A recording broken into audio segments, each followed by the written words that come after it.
আল্লাহি ওয়া বারাকাতুহু। আজকে একটা বিষয় নিয়ে আলোচনা করব, সেটি হলো আমাদের প্রত্যেক মানুষের কমবেশ মাথা, পেট, কোমর বিভিন্ন জায়গাতে ব্যথা বেদনা আমরা ভুগি। এই ব্যথা বেদনা যদি শরীরে হয়, দূর করার জন্য নবীজি সাল্লাল্লাহু আলাইহি ওয়াসাল্লাম চমৎকার একটা আমল বাতলিয়ে দিয়েছেন। এই আমলের বরকতে আল্লাহ তাআলা ব্যথা বেদনা দূর করে দিবেন। তাহলে দোয়াটা আমরা কিভাবে পড়বো? প্রথমে ৩ বার বলবো বিসমিল্লাহ। ব্যথার স্থানে হাত রেখে ৩ বার বলবো বিসমিল্লাহ।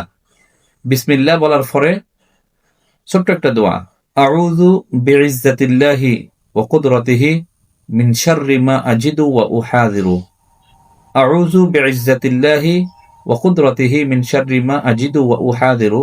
দোয়াটি আবার বলতেছি, আউযু বিইজ্জাতিল্লাহি ওয়া কুদরাতিহি মিন শাররি মা আজিদু ওয়া উহাযিরু।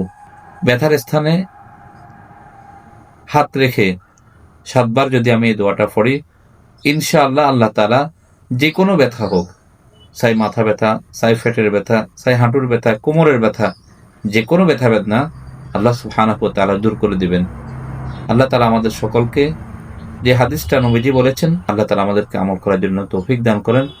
আসসালামু আলাইকুম ওয়া রাহমাতুল্লাহি ওয়া বারাকাতুহু।